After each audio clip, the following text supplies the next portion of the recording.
ইহুদিদের নবী হইল নবী ইব্রাহিম। ইহুদিদের নবী কে? নবী ইব্রাহিম। বাবারে, আমি কালকের দিন আসি, পরশুদিন যাব, কেন আমার ভুল যদি শুধরাইয়া দে আমি শুদ্ধ হব, তওবা করব। এই ভুলটা আরেক জায়গাত হবে না। যদি কেউ আমার ভুল ধরাইয়া দে আমি তারে সারা জীবন উস্তাদ মনে করি, তার পাও আমি মেসেজ করতে রাজি আছি। কেন আমরা ভুলের থেকেই শিক্ষা নেই মানুষ, ঠিক না বে ঠিক? তাই বাবা আমি ফলাইয়া যাওয়ার লোক না। মাইর খাইতে খাইতে এখন ট্রেনিং হইয়া গেছে, মাইর দিলে আর কদ্দুর পর্যন্ত দিবি। তাই কালকেও আসি, মাইক তো 15-20টা লাগাইছে, যতটুক দূরে আওয়াজ যাচ্ছে। কেউ যদি আমার আলোচনাটা কোট করো, কালকে আসি আমার ভুলটা ধরাইয়া দিয়ে যাইও। ঠিক। নবীর উপর মিলাদ পড়ে না, কিয়াম করে না, কিন্তু ইহুদিদের নবী নবী ইব্রাহিমের উপর দুরূদ ইব্রাহিম পড়ে। কোন নবী? ইহুদিদের নবী, ওনার নাম কি? হযরত ইব্রাহিম। সেই ইহুদিদের নবীর উপরে দুরূদ ইব্রাহিম পড়ে, তাইলে তারা সফল, তারা বিফল না, তারা সাকসেস। নবীর উপরে দুরূদ পড়ার দিলেই, কিয়াম করলেই ডাইরেক্ট মাইক বন্ধ করে দে, বাধা দিয়া দে। আর নামাজের মধ্যে ইহুদিদের নবীর উপরে দুরূদ পড়ে, আল্লাহুম্মা সাল্লি আলা মুহাম্মাদিন ওয়া আলা আলি মুহাম্মাদ কামা সাল্লাইতা আলা ইব্রাহিম ওয়া আলা আলি ইব্রাহিম। তাইলে বোঝা গেল আমগো নবীর থেকে ইহুদিদের নবী বড়। তাইলে তারা যে ইহুদির ধর্ম প্রতিষ্ঠিত করতেছে, এটাতেই তো বোঝা যায় ঠিক। সফল। তারা সফল না? সফল। আরো কি সফল? গভীর মনোযোগ। তারা বলে দাজ্জাল আসবে, দাজ্জালের পরে ঈসা আলাইহিস সালাম আসবে, ঈসার কবর হবে নবী মুহাম্মদের পাশে। কবরও নাকি খুলে রাখছে। এই দেশে ইসলাম কায়েম হবে। কি কায়েম হবে? ইসলাম কায়েম হবে। ধরেন ইসলাম কায়েম হবে। এখন ঈসা আলাইহিস সালাম কার নবী? খ্রিস্টানদের নবী। তাহলে ঈসা আলাইহিস সালাম যদি দাজ্জাল আসার পরে ঈসা আলাইহিস সালাম যদি এই দেশে ইসলাম কায়েম করে, তাইলে কি খ্রিস্টানদের ধর্ম কায়েম হবে না নবী মুহাম্মদের ধর্ম কায়েম হবে? খ্রিস্টানদের ধর্ম কায়েম হবে। তাইলে কেমন কৌশলে যদি আপনি টুপি পরেন, দাঁড়িয়ে আছেন, নাম পরিচয় দিতেছেন নবী মুহাম্মদের উম্মত, কিন্তু তারা এমন কৌশলে পৃথিবীটা সাজাইতেছে গো, শেষ মুহূর্তে তাদের খ্রিস্টান ধর্মটাই এই দেশে প্রতিষ্ঠিত করবে, হবে।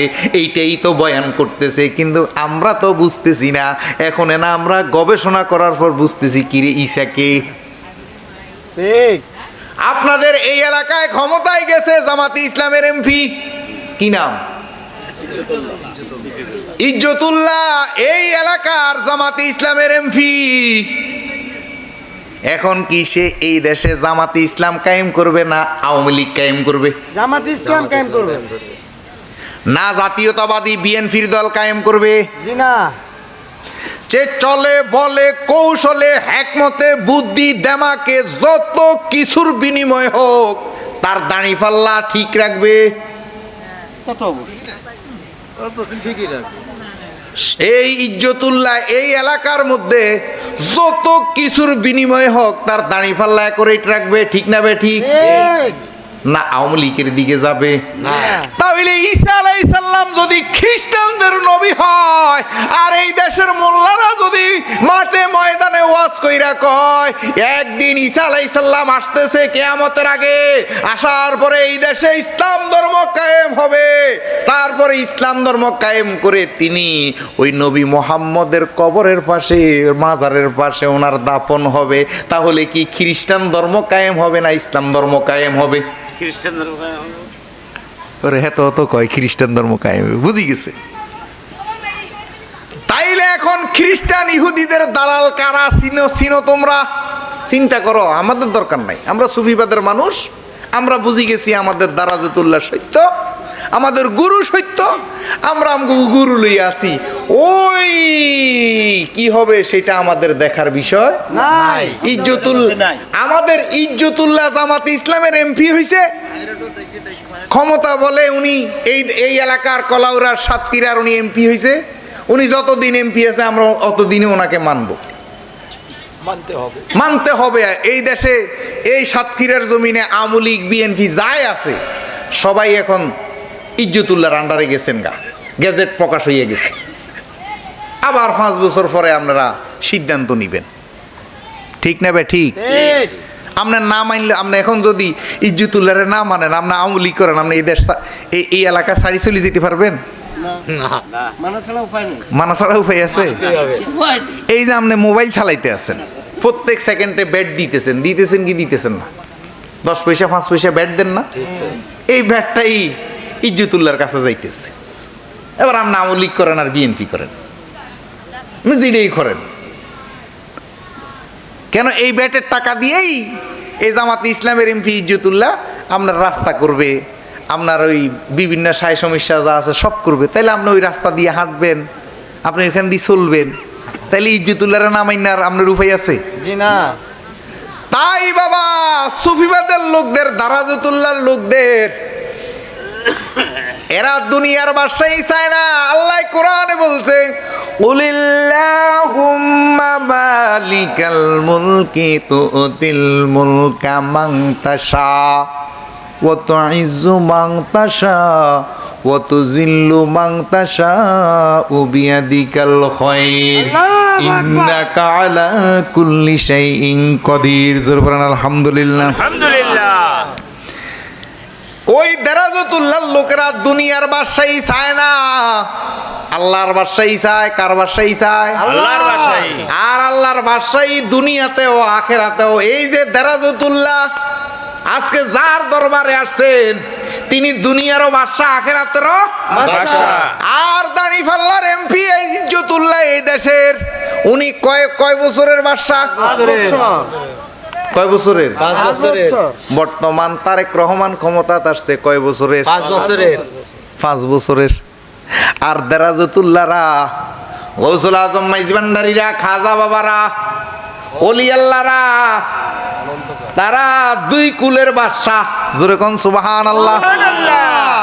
আর আল্লাহ কয়, যারে আমি বাদশাহী দিই তার থেকে আর বাদশাহী আমি চিনাই না। আর যারে ইজ্জত দান করি তাকে ইজ্জত দিই, আর যারে বেজ্জতি করি তারে বেজ্জতি করি। তাইলে এই বান্দার কোনো ইচ্ছাই নাই, সব কার ইচ্ছা? আল্লাহর। সব কার ইচ্ছা? আল্লাহ। বান্দার কোনো ইচ্ছাই নাই। আল্লাহ ইচ্ছা করলে এতিম মিসকিন, মা নাই বাবা নাই, নবী মুহাম্মদের 2 কুলের বাদশা বানাইয়া দিছে। কন্যা সুবহানাল্লাহ। সুবহানাল্লাহ। কি নবী মুহাম্মদের জন্ম হওয়ার পরে মা ছিল না, বাবাও ছিল না, ধন ছিল না, সম্পদ ছিল না, বাড়ি ছিল না, গাড়ি ছিল না, চাচা ফক্কে নাই, জেডাই ফক্কে নাই, কেউ তো ফক্কে নাই, আসিল। জি না। কিন্তু আল্লাহ ইচ্ছা করছে, বানাইতে পারছে কি পারছে না? আছে। তাইলে আল্লাহ যারে বানাই রে তার ভোট লাগে না। রাইতের 12টার পরে ভোট কিনার জন্য ইসলাম বেতন লাগে না। রাইতের 12টার পরে যদি আল্লাহর বানানো যদি বাদশা হইতে চাও, রাইতের 12টার পরে ভোট না কিনা যদি একটু মুর্শিদের লগে বরজকটা লাগাইয়া, নিরিকটা লাগাইয়া যদি বইসা পড়ো গো, তাহলে আল্লাহর বাদশাহী হইবা। এরকম দেরাজতুল্লাহর মতো কিয়ামতের আগ পর্যন্ত বাতি জ্বলবে 2 কুলের সুলতান। জোরে কোন সুবহানাল্লাহ। তাই না, আমরা কি 2 কুলের সুলতান হইতে চাই না 5 বছরের সুলতান হইতে চাই? তাইলে যারা 2 কুলের সুলতান হইতে চায়, কে ক্ষমতা যাবে কে ক্ষমতা যাবে না, তারা এইগুলা নিয়ে ঘুরে না। তারা এইগুলার টেনশন করে না।